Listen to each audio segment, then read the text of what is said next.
Mula paki-start mo nga boss, dayo from San Pedro, Hermosa, Bataan. Ayan. From HPM Toda. Ayan oh. One click, ano masasabi mo boss? Okay.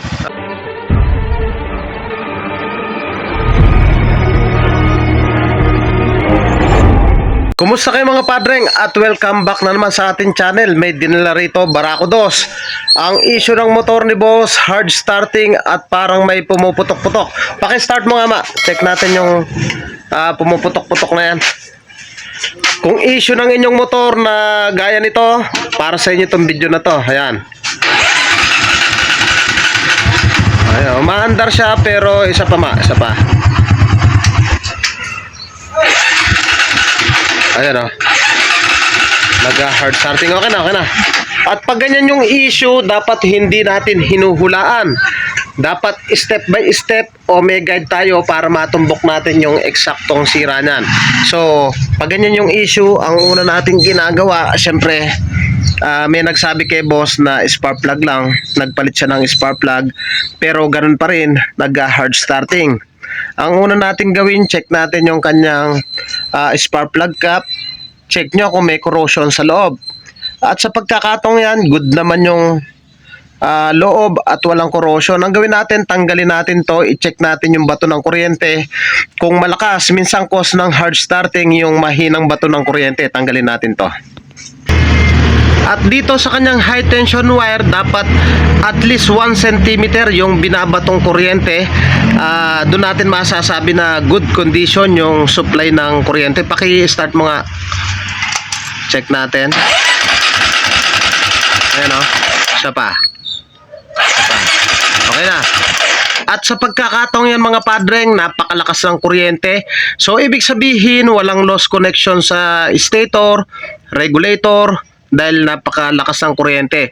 Pag ganyan nangyari sa inyo, hard starting na parang may pumuputok-putok, targetin nyo agad yung kanyang carburetor. Tanggalin lang natin yung dalawang screw para mahugot na natin yan. Tanggalin yung hose dun sa kanyang tangke. Mga padreng, napaka-importante na dapat alam natin yung step by step. Dapat may guide tayo para matumbok natin yung eksaktong sira niyan. Pag malakas yung kuryente, target natin carburetor. Yung carburetor, hindi lang yan ang focus natin. Kasama dyan yung number 1, manifold. Pangalawa, yung air cleaner. Pangatlo, yung mismong kanyang carburetor. So, ang gawin lang natin, silipin natin yung manifold bago natin baklasin yung kanyang carburetor. At dito sa kanyang carburetor, sa may manifold, mapapansin nyo, ayan o, puno ng crack. Pag nakikita nyo, na-experience nyo na parang pumuputok, either na kinakapos sa gasolina, kapos sa gasolina, mas lamang yung hangin, cause po yan ng hard starting. At sa pagkakataon yung mga padre ngayon, kala mo lupang nag-crack-crack. So, tanggalin natin yung carburetor, tanggalin natin yung kanyang manifold. At dito sa kanyang carburetor, lilinisan natin, bubuga natin ang hangin. Pag susundutin natin yung mga jettings, minsan kasi yung gasolina nagkakaroon ng tingayan, cause din yan ng hard starting. Pangalawa, pagkayari natin ng carburetor, ang i-check natin yung kanyang manifold. Once na yung manifold may mga butas na yan, cause yan ng hard starting, mahina bumatak, talagang sasawaan tayo sa pagpapaandar. So, hindi lang nakapokus sa carburetor, manifold at air cleaner din. So, hindi ko napapakita to. Marami naman tayong content dyan ng paglilinis nyan. Dahil eto na, i-content na natin to yung motor ni boss na naka-adjust na yan ng 3.5 dun sa kanyang fuel screw. So, yung mga padreng, ganito tayo maglinis. Nakatanggal yung kanyang choke. Nakatanggal yung kanyang fuel mixture, yung idle, yung main jet, floater, float valve, yung mismong minor. So, bubugaan natin lahat ng hangin yan. Tapos, ito yung sinasabi ko. Dito sa kanyang main jet, may mga butas dito yan. Pag susundutin lang natin yan. Gamit yung sirang kable ng pwedeng clutch, brake cable. Tapos, buga ng hangin. Tapos babalik na natin. So bago tayo magtanggal dito, gaya dito sa minor, bilangin na muna natin ng paigpit para pag binalik natin, alam natin. So ayan, linisin ko muna. So yung mga padreng, na pagsusundutan na natin at nangabuga na rin natin ang hangin at ibabalik ko na.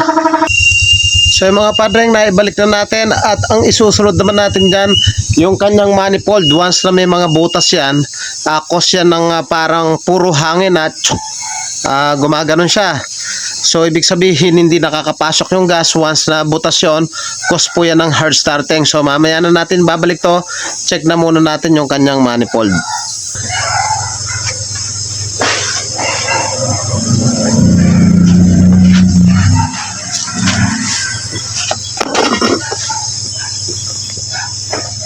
Ito yung kanyang manifold. Kung mapapansin nyo, tanggalin natin to.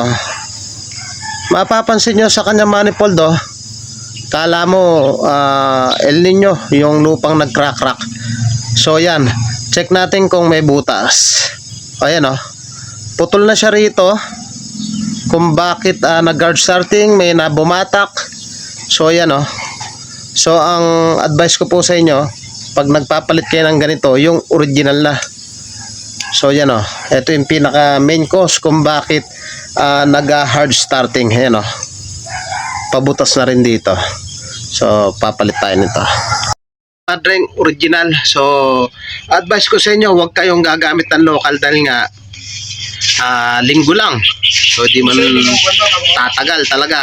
Ito, ang halaga nito ay 460. Ayan sa baba 460. Ayan original at makapal. So ikasa na natin to, hindi ko napapakita, medyo mahaba na yung video. Once na butas yan, cause po yan ng hard starting na parang pumuputok-putok. So salpa ka na. So yung mga padreng, ang issue nito, hard starting, naglinis tayo ng carburetor. Sabi ko nga sa inyo, pag naglinis ng carburetor, check nyo yung air cleaner, yung manifold, kalimitan dyan talaga nagmumula. Paki-start mga boss, Dayo from San Pedro, Hermosa, Bataan, ayan. From HPM Toda. Ayan one click, ano masasabi mo boss? Okay.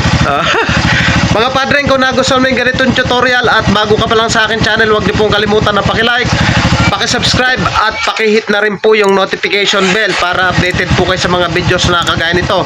At kung nais nyo magpagawa, taga-Bataan lamang po kayo, pwede po kayong sumadya dito sa ating shop. Dito lamang yan sa Pulo, Hermosa, Bataan, at tabing tulay lang po tayo mismo. Thank you po sa inyo, God bless at mabuhay po kayo.